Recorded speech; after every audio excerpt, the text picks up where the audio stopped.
Hello, and welcome to the first episode of VCU Voices. I'm Jay Davenport, Vice President of Development and Alumni Relations at VCU. I'm excited to host this new bi-weekly webinar series that'll introduce VCU leadership, noteworthy alumni, students, and friends to the VCU community. I'm pleased to welcome our first guest, Dr. Daniel Bullard, who is our new Dean of the VCU Graduate School. Graduate students will have the opportunity to meet with Dean Bullard in a virtual open house on Thursday, February 25th from 5:30 to 7 p.m. Before coming to VCU, Dr. Bullard served as the Associate Dean for Recruitment, Retention, and Diversity for the Graduate School at the University of Alabama at Birmingham. He was also Assistant Dean for Undergraduate Biomedical Programs at the medical school there, and the co-director of the Genetics and Genomic Sciences undergraduate program. He was the principal investigator of more than $5 million in research grants as well. Dr. Bullard has published 83 peer-reviewed articles, 8 book chapters, and is a frequent lecturer nationally and internationally. He received his undergraduate degree in zoology from Iowa State University and his Ph.D. in genetics from Case Western Reserve University in Cleveland. Dr. Bullard, welcome. Oh, great to be here. I really appreciate the opportunity to talk to everybody today. It is a little different joining a university during a pandemic. So I'm really happy that we're able to introduce you to the broader community and spend some time just getting to know you today. Yes, it has been interesting. I'm sure we'll talk about that a little bit more, but I'm able to now meet a lot of different people, at least virtually, and that's been great. It's been really an effort to get me onboarded here, and I'm very excited to be at VCU and to get the graduate school moving forward. That is wonderful. Are you in Richmond right now, or are you still transitioning? No, my wife and I are in Richmond. We're empty nesters, and it took a while to find a house. It's certainly a seller's market out there, but we're finally in our house and still trying to wade through boxes. But it's exciting, and it's a great city, and we look forward to being here. That is wonderful. Well, I'd like to first find out, how did you first move into academic leadership? So I think when I started my career at UAB in 1996 as an assistant professor, there was no way I would have ever dreamed that I would have been a dean of anything. In fact, I was determined to be, a researcher, run my own research lab, and that's really what I wanted to focus on. It was really over the years that I developed a strong interest in getting involved in graduate education and training. I was certainly mentoring students in my own lab, but started volunteering for a lot of different admissions committees. I helped start several new graduate programs and also served as a director of a Ph.D. program for 7 years. It was really through these different activities that I was involved with that I really developed a strong interest in kind of moving up the chain, if you will, and getting involved in graduate school administration. And I would say my break came in 2016 when the new dean of the graduate school asked me to take on the associate dean role you mentioned. This was fabulous for me. It was something I wanted. It was a great experience. I learned a lot of different things. And I was so used to kind of focusing on one program, and then I was in charge of over 100. And I really loved to work with the different people involved, learning more about different fields and scientific disciplines that I wasn't familiar with. So kind of toward the end of that time, I'd say, within the last year or two, I started thinking about becoming a dean someday. So I felt I was ready, and the VCU position came up, and I feel very honored to be chosen as the new dean and really having to work with a lot of different people in new areas that I wasn't involved with. UAB I viewed as a challenge, but also something that is very rewarding to me, and I look forward to being the dean for the years to come. So what are some of the things that you've worked on recently in the graduate space that you're most proud of? So I'll probably focus on VCU, even though I've only been here since October 1st. There were certainly a lot of things that I did at UAB, but I think our listeners might be more interested in some of the things going on here.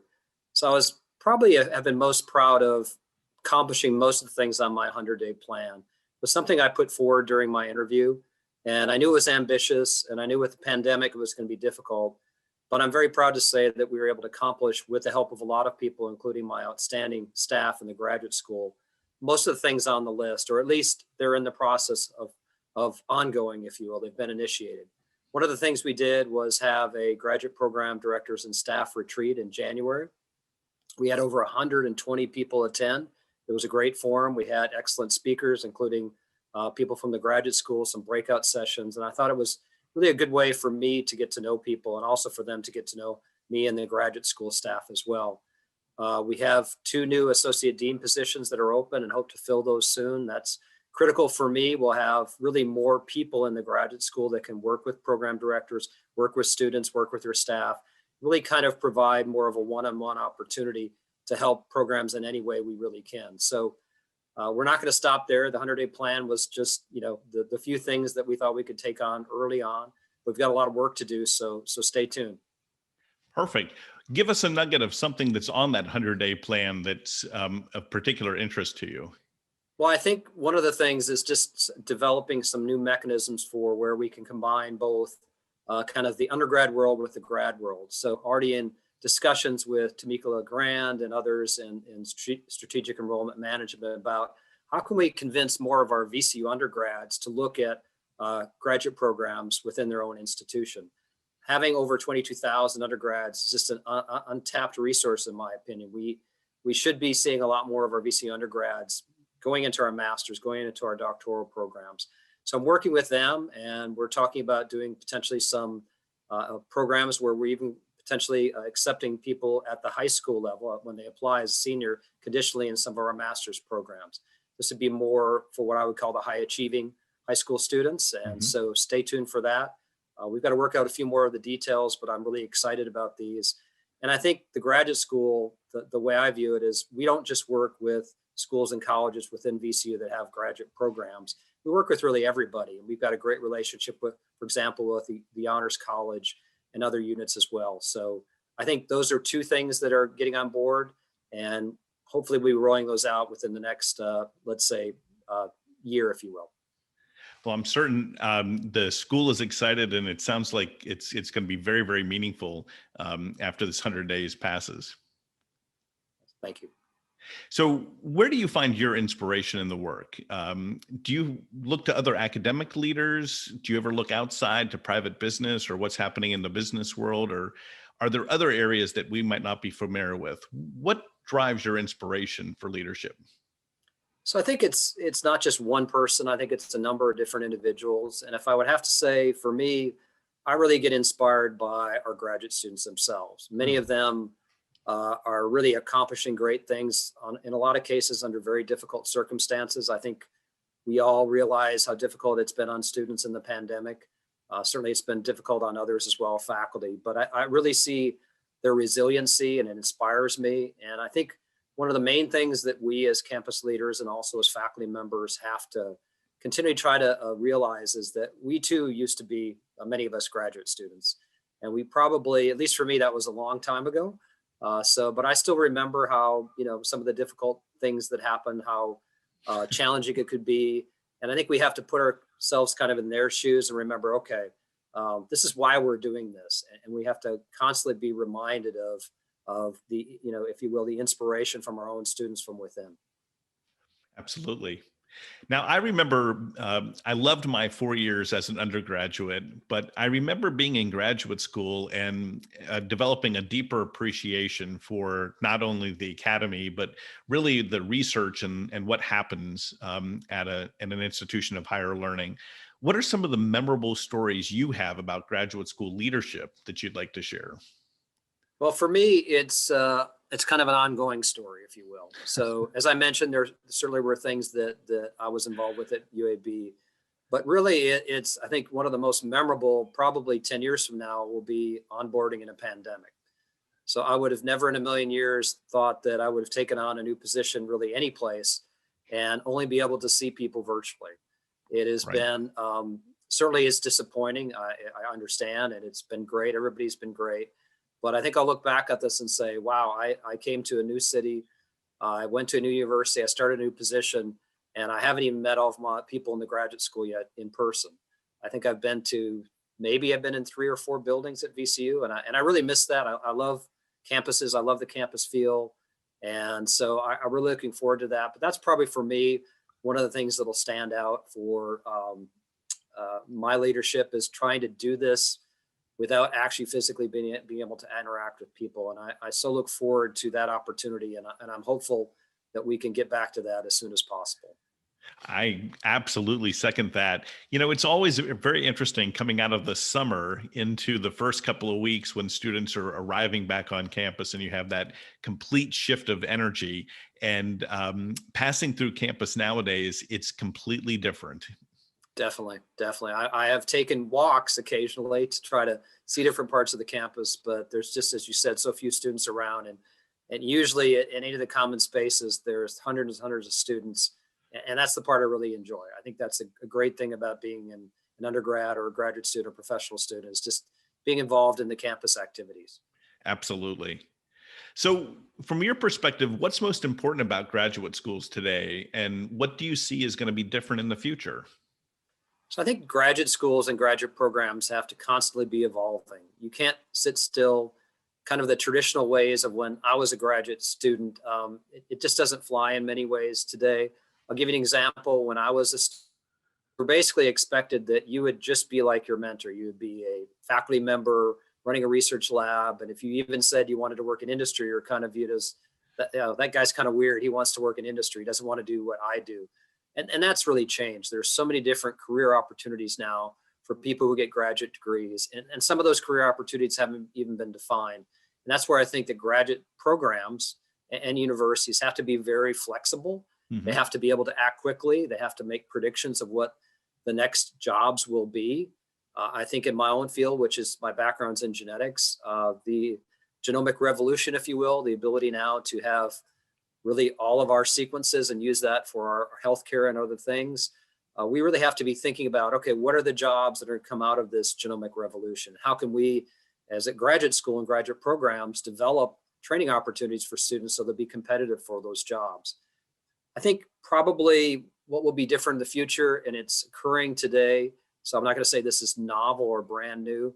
I think you're going to see a lot more adult learners come back and take various graduate offerings. These could be traditional master's or doctoral programs.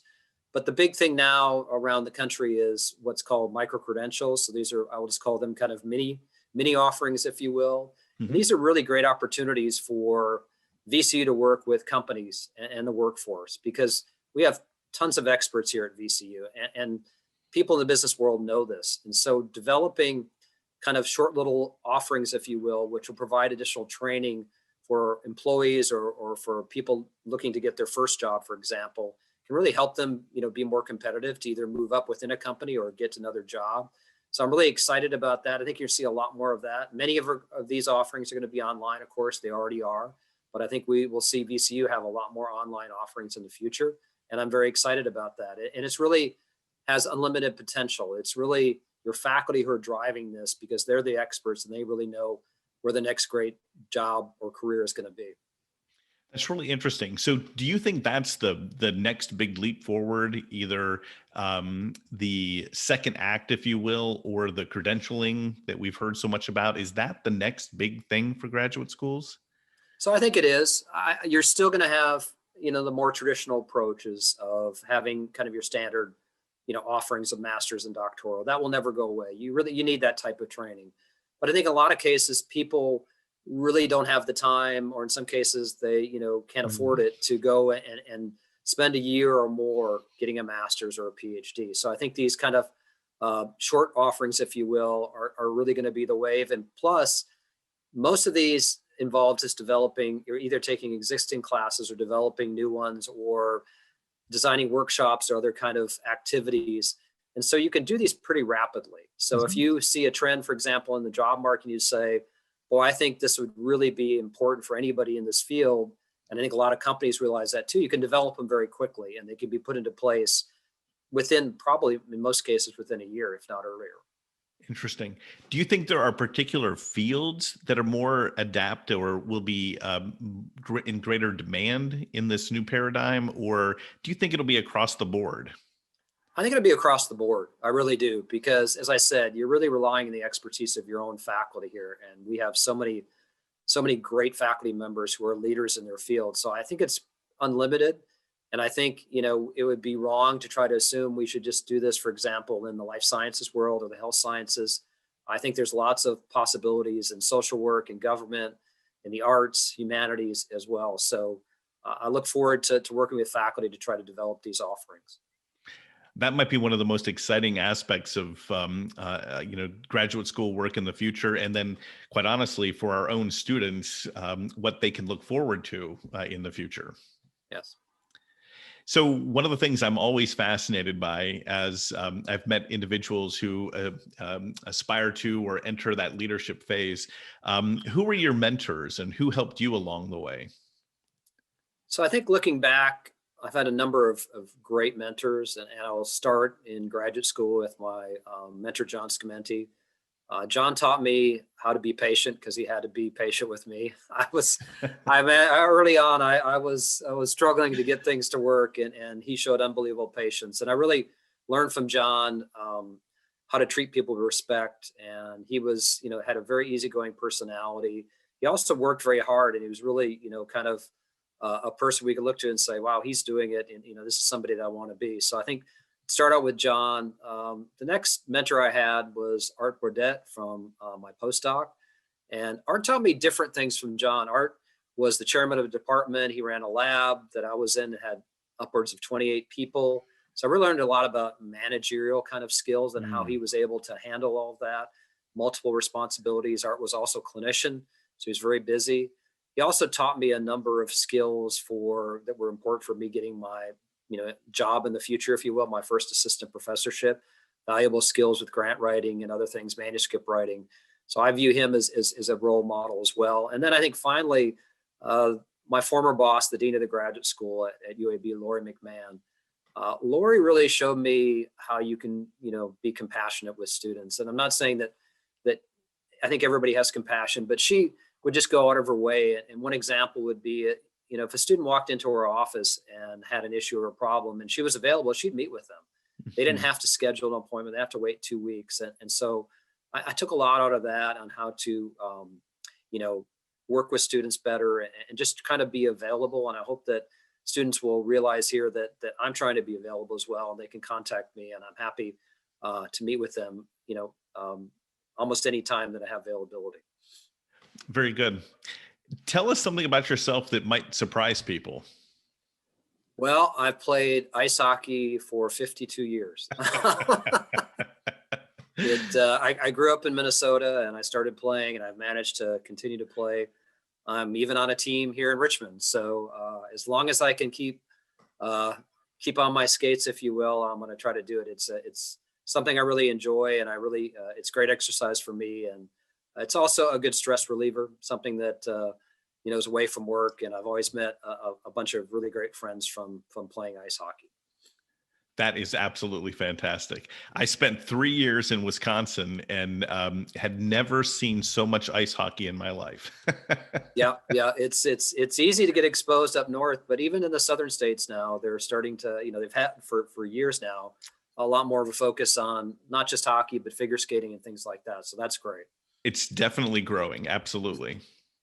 Well, I really appreciate your time today, and I'm so happy that we were able to introduce you to the broader community. If people want more information about the virtual town hall open house, there will be information on the graduate school website and also the alumni page, the alumni website, giving more information. So, Dr. Bullard, thanks so much for joining us today. Well, thanks, Jay. I really appreciate it. It's been a lot of fun.